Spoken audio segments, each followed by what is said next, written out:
क्या मोदी सरकार सिर्फ एक फिक्र और नजरिया हिंदुत्व की सरकार है? क्या इस देश का, इस गवर्नमेंट ऑफ इंडिया का कोई मजहब है? इस वतन अजीज सबके मजहब को मानता है। सर, मेरा मानना है कि इस देश का कोई मजहब नहीं है। क्या ये सरकार 22 जनवरी का पैगाम देकर ये बताना चाहती है कि एक मजहब को दूसरे मजहब के मानने वालों पर गलबा और कामयाबी मिली? क्या आइन इसकी इजाजत देता है? क्या ये पैगाम आप जब ऐवान से दे रहे हैं तो 17 करोड़ मुसलमानों को आप क्या पैगाम दे रहे हैं, ये मैं आप पर छोड़ता हूं। सर, 49 में धोखा हुआ, 86 में धोखा हुआ, 92 में धोखा हुआ, 2019 और 22 में भी इस ऐवान के जरिए हमको धोखा दिया जा रहा है। और अफसोस के साथ कहना पड़ता है सर कि मुस्लिम अक़लियत को हमेशा यह कहा गया कि तुमको भारत के शहरी बरकरार रहने के लिए एक बहुत बड़ी कीमत तुमको चुकानी पड़ेगी, और हम पर इल्जाम लगा दिया गया। सर, क्या मैं बाबर का स्पोक्स पर्सन हूं? क्या मैं जिना का स्पोक्स पर्सन हूं? क्या मैं औरंगजेब का स्पोक्स पर्सन हूं? बताइए सर, आखिर मैं कहां तक आप मुझे लेकर जाएंगे? दूसरी बात यह है सर, दूसरी बात यह है कि फिर 6 दिसंबर के बाद देश में फसाद हुआ, नौजवानों को टाडा में डाला गया जो बूढ़े होकर निकले। यकीनन आपकी सरकार नहीं थी, आपकी सरकार नहीं थी। अच्छा, बल्कि मैं तो मर्यादा पुरुषोत्तम राम की इज्जत करता हूं, मगर मैं नाथूराम गोडसे से नफरत करता हूं। मेरी नस्लें नफरत करती रहेंगी, क्योंकि नाथूराम गोडसे ने उस शख्स को गोली मारी जिसके जबान से आखिरी लफ्ज निकले हे राम। सर, छठी बात यह है कि 87 में मलियाना हाशिमपुरा हुआ, 83 में नेल्ली हुआ, 44 में जम्मू में नस्ल कशी हुई, 2022 में हल्दीवानी में कत्ल हुआ। इतने धोखे सबसे बड़े किसको दिए गए? असदुद्दीन ओवैसी को दिए गए। मगर फिर भी मुझसे ही कहा जाता है कि वफादारी को तुम साबित करो अपनी ओवैसी। सर, आज भारत के 17 करोड़ मुसलमान अपने आप को अजनबी और एलिनेट महसूस कर रहे हैं। मैं बहुत बड़ी नाइंसाफी होती है सर, ये कोई तारीखी नाइंसाफी को इंसाफ नहीं किया जा रहा है। स्पीकर बल्कि अंग्रेजी में स्पीकर सर, केवल एक प्रश्न का जवाब ओवैसी साहब दे दें कि बाबर को वो आक्रमणकारी मानते हैं या नहीं मानते हैं?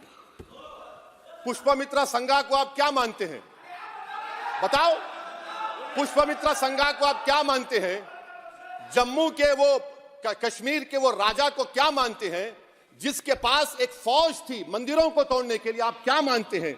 यही तो मैं कह रहा हूं कि निशिकांत दुबे 47 में आजादी मिली, असदुद्दीन ओवैसी से बाबर की बात पूछ रहे हैं।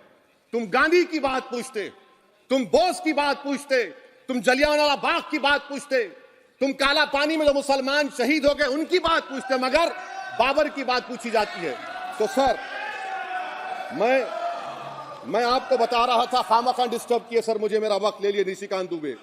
सर, मैं आपसे कह रहा था, मोदी हुकूमत ये पैगाम दे रही है भारत के मुसलमानों को कि जान बचाना है या इंसाफ चाहते हो।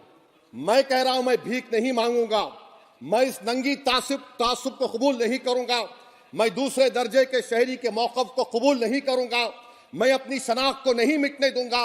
अब मैं झूठी और दिलफरेब बातों पर हरगिज भरोसा नहीं करूंगा। मैं वो काम नहीं करूंगा जो बीजेपी और नाम निहाद सेकुलर पार्टियां चाहती हैं। मैं वो काम करूंगा जो आपको पसंद नहीं है, संविधान के दायरे में रहकर।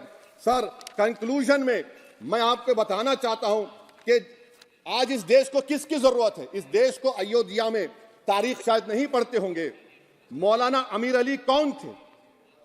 पुजारी बाबा रामचरण दास कौन थे? अयोध्या के पुजारी थे। दोनों ने मिलकर अंग्रेजों के खिलाफ जंग लड़ी थी और दोनों ने, अंग्रेजों ने इनको गिरफ्तार किया और एक पेड़ पर मौलाना अमीर अली को और पुजारी रामचरण दास को फांसी दे दी गई। देश को इनकी जरूरत है। देश को शंभू प्रसाद, अचन खां, ये राजा देवी बख्श सिंह के फौज में थे, अंग्रेजों से मुकाबला किया, मुसलमान की लाश को जला दिया गया और शंभू प्रसाद को दफना दिया गया। इस देश को यह जरूरत है, देश को बाबा मोदी की जरूरत नहीं है। आज भारत को अयोध्या के मौलाना अमीर अली और रामचरण दास, अचन खान, शंभू खान की जरूरत है। सर, मैं अभी सुन रहा था ये नाम निहाद सेकुलर पार्टियों के बयानात को।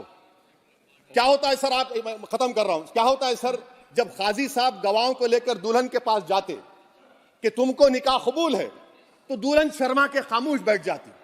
तो इनकी खामोशी रजामंदी की अलामत है। जी जी। तो सर, मैं खत्म करने से पहले यह बताना चाह रहा हूं कि जब वजीर आजम जवाब देंगे तो क्या वो भारत के 140 करोड़ जनता के लिए जवाब देंगे या फिर सिर्फ हिंदुत्व की फिक्र रखने वालों का जवाब, मैं खत्म कर जवाब देंगे।